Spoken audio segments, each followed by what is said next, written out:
আমাদের আজকের টপিক হচ্ছে শিপিং। মেনলি মালবাহী জাহাজগুলোর যাতায়াত, এটার গুরুত্ব এবং শিপিং লেন হিসেবে মালাক্কা তথা সিঙ্গাপুর প্রণালীর যে ইম্পর্টেন্স, এটা নিয়ে আমরা আজকে কিছুটা আলোচনা করব। তো বন্ধুরা, সারা বিশ্বে যে বাণিজ্য হয় অর্থাৎ বিশ্ব বাণিজ্য, এটা তো আপনারা নিশ্চয়ই আমার সাথে একমত হবেন, খুবই জরুরি আজকের পৃথিবীতে। এই বাণিজ্যের মাধ্যমেই আমরা যেমন রপ্তানি করি তেমনি আমদানি করি। শুধু আমরা না, প্রত্যেকেই। কোনো দেশ একা তার সব প্রয়োজনগুলো নিজে মেটাতে পারে না, ফলে তার যেটা উদ্বৃত্ত থাকে সেটা সে বিক্রি করতে চায় বাকি বিশ্বের কাছে, আর তার যেটা প্রয়োজন, যেটা শর্টেজ, সেটা সে সুবিধাজনক মূল্যে আমদানি করতে চায়। তো এই আমদানি রপ্তানি যে বাণিজ্যটা সারা পৃথিবীতে হচ্ছে, এটার কিন্তু প্রায় 90% হয় সমুদ্রগামী জাহাজগুলোর মাধ্যমে। এই জাহাজগুলো পৃথিবীর এক প্রান্ত থেকে অন্য প্রান্তে অবিরাম ছুটোছুটি করছে আপনার প্রয়োজনীয় জিনিসটা আপনার কাছে নিয়ে আসতে, বা আপনি যেটা বিক্রি করতে চান সেটাকে ক্রেতার কাছে পৌঁছে দিতে। বাংলাদেশি পার্সপেক্টিভ থেকে যদি বলি, আপনারা জানেন আমরা কিন্তু গার্মেন্টসে ওয়ার্ল্ড লিডার, অর্থাৎ আমরা প্রচুর পরিমাণে তৈরি পোশাক সারা পৃথিবীর বিভিন্ন প্রান্তে কিন্তু রপ্তানি করছি। এছাড়া রয়েছে আমাদের চামড়াজাত যে রপ্তানি পণ্যগুলো আছে, প্রক্রিয়াজাতকৃত খাবার, এগুলি সবই কিন্তু কম বেশি ডিপেন্ডেন্ট অন শিপিং। আর আমরা আমদানি করি, আমদানির যে তালিকা সেটা আরো অনেক দীর্ঘ, আমরা প্রায় সবকিছুই আমদানি করি। তো এই সমস্ত কারণগুলো কিন্তু আমরা ছাড়া বা পৃথিবীর বাকি জাতিগুলো, বাকি রাষ্ট্রগুলোর জন্য কম বেশি প্রযোজ্য। এর বাইরে আপনার রয়েছে কিছু কৌশলগত পণ্য, যেগুলোকে স্ট্র্যাটেজিক কমোডিটি আপনি বলতে পারেন। এটার মধ্যে আসে হচ্ছে মেইনলি পেট্রোলিয়াম, কোনো কোনো ক্ষেত্রে খাবার লাইক রাইস, হুইট, এই ধরনের জিনিস। তো এগুলোর পরিবহন কিন্তু অত্যন্ত গুরুত্বপূর্ণ হয়ে যায়। যেমন আমরা আজকে যেখানে দাঁড়িয়ে আছি, যেখান থেকে ক্যামেরায় আপনারা দেখতে পাচ্ছেন সমুদ্র জাহাজ, এগুলো, এটা কিন্তু সিঙ্গাপুর প্রণালী, অর্থাৎ স্ট্রেইট অফ সিঙ্গাপুর, যেটাকে আপনি বলতে পারেন স্ট্রেইট অফ মালাক্কা, অর্থাৎ মালাক্কা প্রণালীরই একটা এক্সটেনশন। মালাক্কা প্রণালীর শেষ প্রান্তেই সিঙ্গাপুর প্রণালী অবস্থিত। এখন আসি, কেন এটা এত জরুরি? এই যে পরিবহন, সমুদ্রপথের যে পরিবর্তন, সমুদ্রপথের এই যে পরিবহন, এটা কিন্তু অত্যন্ত প্রাচীনকালে কিন্তু মালামাল এবং মানুষ দুটোই ব্যাপকভাবে সমুদ্রপথে পরিবহন করা হতো। আপনারা শুনেছেন কলম্বাসের কথা, ভাস্কো দা গামার কথা, এবং আরো সব বিখ্যাত অভিযাত্রীদের কথা, যারা বিভিন্ন নৌপথ আবিষ্কার করেছিল।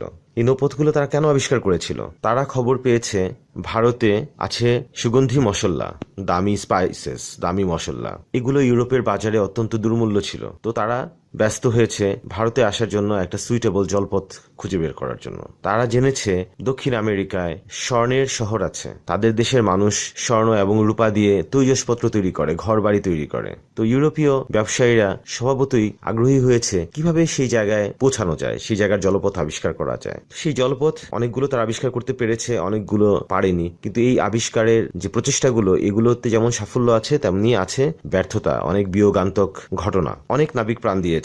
তো যখন তারা সক্ষম হয়েছে এই জলপথগুলি আবিষ্কার করতে, তখন শুরু হয়েছে ব্যাপকভাবে বাণিজ্য এবং এক্সপ্লয়টেশন। আপনারা জানেন স্প্যানিশ গ্যালিয়নগুলো কিভাবে দক্ষিণ আমেরিকা থেকে স্বর্ণ, রৌপ্য, এমনকি কৃতদাস, কোনো কোনো ক্ষেত্রে ফার, পশুর চামড়া ব্যাপকভাবে পাচার করেছে ইউরোপে। তো এই ব্যবসার উদ্দেশ্যেই তো তারা জলপথগুলো আবিষ্কার করার চেষ্টা করেছিল, এই এফোর্ট নিয়েছিল, এই ঝুঁকি নিয়েছিল। তো সেরকম ভারতবর্ষে ছিল একটা লুক্রেটিভ ডেস্টিনেশন, এইটার জলপথ আবিষ্কার করার জন্য অনেকে অনেক চেষ্টা করেছে। তো মূলত বাণিজ্যের কারণে এই প্রচেষ্টাটা মানুষ যুগের পর যুগ চালিয়ে এসেছে। এবার আসি আধুনিক যুগের কথা। আধুনিক যুগে মানুষের পরিবহন হিসেবে সমুদ্রযানের ব্যবহার অনেকটাই সীমিত হয়ে আসছে। এখন খুব কম ক্ষেত্রেই জাহাজে করে মানুষ এক জায়গা থেকে, এক দেশ থেকে আরেক দেশে যায়, স্পেশালি ইন্টারন্যাশনাল মুভমেন্টের ক্ষেত্রে এরোপ্লেন তার জায়গা নিয়ে নিয়েছে। তবে এখনো আপনারা দেখবেন যে ক্রুজ শিপগুলো আসলে প্রমোদ ভ্রমণের জন্য এই ধরনের দীর্ঘ সমুদ্র যাত্রার আয়োজন করে থাকে, যেগুলো উৎসাহী যারা যারা ক্রুজ পছন্দ করে তারা থাকে এবং বিলাসবহুল পরিবেশে ক্রুজটা উপভোগ করে। তো এই জিনিসটা যদি আমরা বাদ দিই, তাহলে এখন সমুদ্র পরিবহনের কিন্তু আসলে প্রায় শতভাগই হচ্ছে মালামাল পরিবহন করা,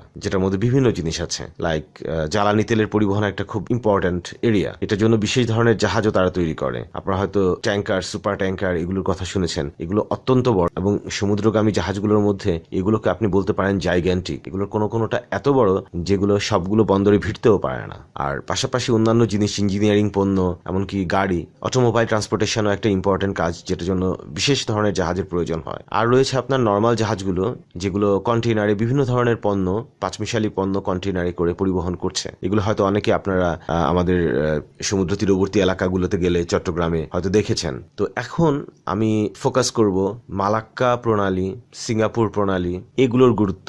আমি যেখানে দাঁড়িয়ে কথা বলছি এটা আসলে সিঙ্গাপুর প্রণালীতে, যেটা মালাক্কা প্রণালীর একটা এক্সটেনশন বা বলতে পারেন অংশ। শেষের অংশটাকে আপনি সিঙ্গাপুর প্রণালী বলতে পারেন। ইংরেজিতে বলে strait of Malacca and strait of Singapore. আসলে এই স্ট্রেইট অফ সিঙ্গাপুর পাড়ি দিয়ে আমরা ইন্দোনেশিয়ার বাটাম দ্বীপটাতে পৌঁছাই। তো ইন্দোনেশিয়া হচ্ছে দ্বীপরাষ্ট্র, আপনারা জানেন, 1000 দ্বীপের দেশ ইন্দোনেশিয়া। আর এই দ্বীপগুলো এত ব্যাপকভাবে ছড়িয়ে আছে দক্ষিণে যে আপনি যদি মালাক্কা স্ট্রেইট তথা সিঙ্গাপুর স্ট্রেইট ইউজ করতে না পারেন, তাহলে আপনাকে অনেক ঘুর পথে দূরপ্রাচ্য বা চীনা বন্দরগুলোতে, এমনকি কোরিয়া, এই সমস্ত গন্তব্যগুলোতে আপনাকে যেতে হবে অনেক পথ ঘুরে। তো একটা ছবি আছে একটা ম্যাপের মধ্যে, আপনারা দেখতে পাবেন যে আসলে যদি মালাক্কা প্রণালী বা সিঙ্গাপুর প্রণালী না থাকতো বা এটা কোনো কারণে ব্যবহার করা না যায়, তাহলে জাহাজগুলোকে কতটা ঘুরপথে চীনা, জাপান এবং কোরীয় বন্দরগুলোতে যেতে হবে। আসলে সেই নাইটমেয়ার থেকেই মুক্তি দিয়েছে এই মালাক্কা প্রণালী বা সিঙ্গাপুর প্রণালী। আসলে সিঙ্গাপুরের সমৃদ্ধির একটা বড় কারণ হচ্ছে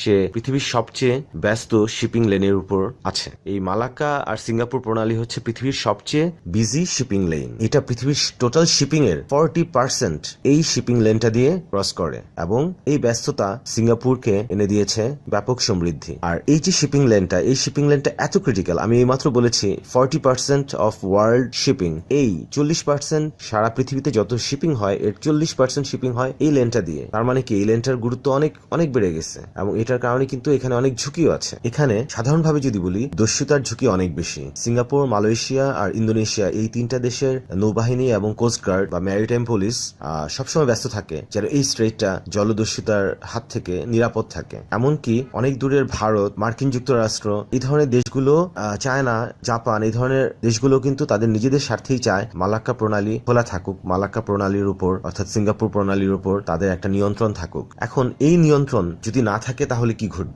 মূলত এফেক্টেড হবে চাইনিজ ইকোনমি, সাথে সাথে জাপানি এবং কোরীয় ইকোনমি। তবে চায়নার মতো এত না, কারণ চায়না হচ্ছে পৃথিবীর সবচেয়ে বেশি পেট্রোলিয়াম ব্যবহারকারী জাতিগুলোর মধ্যে একটা, এবং চায়নার যে হিউজ শিল্প কারখানা বা শিল্প পণ্য রফতানি, এটা কিন্তু দাঁড়িয়ে আছে মূলত মধ্যপ্রাচ্য থেকে আমদানিকৃত পেট্রোলিয়ামের উপর। তো সেই কারণে কিন্তু এই এলাকায় চায়না বিরোধী যে জোটটা রয়েছে, মূলত ইউনাইটেড স্টেটস অফ আমেরিকার নেতৃত্বে তার কৌশলগত যে মিত্ররা রয়েছে, জাপান, ভারত, অস্ট্রেলিয়া, এরা কিন্তু সবসময় মালাক্কা প্রণালীর নিয়ন্ত্রণ নিজেদের হাতে রাখতে ইচ্ছুক, এবং এই বিষয়টা কিন্তু চীনারাও সম্পূর্ণ সচেতন।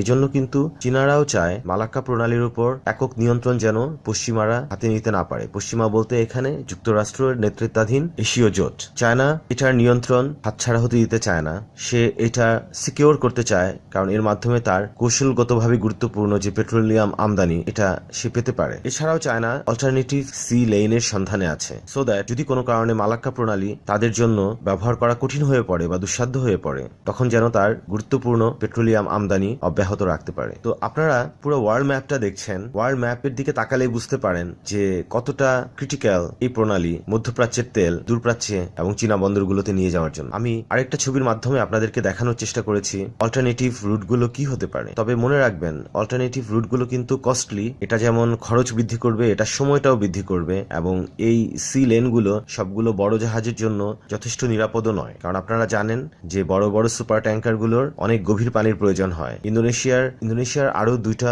যে রুট আছে, সেই রুটগুলো যদি আপনারা একটু ম্যাপে দেখেন, তাহলে আপনারা বুঝতে পারবেন এখানে মূলত লম্বক এবং সুন্দা নামে দুটো প্রণালী আছে, যে দুটো দিয়ে যাওয়া সম্ভব চায়না এবং দূরপ্রাচ্যের বন্দরগুলোতে, কিন্তু এগুলো এখনো যথেষ্ট পরিমাণে ব্যবহৃত না এবং যথেষ্ট নিরাপদ এবং যথোপযুক্ত মনে করা হয় না এগুলো। তো এই জিনিসগুলো আপনাদের সামনে তুলে ধরার জন্যই ছিল আজকের এই আয়োজন। আপনারা ভালো থাকবেন, সুস্থ থাকবেন, আর জানাবেন আমাদের এই কাজগুলো আপনাদের কেমন লাগছে। Bye bye.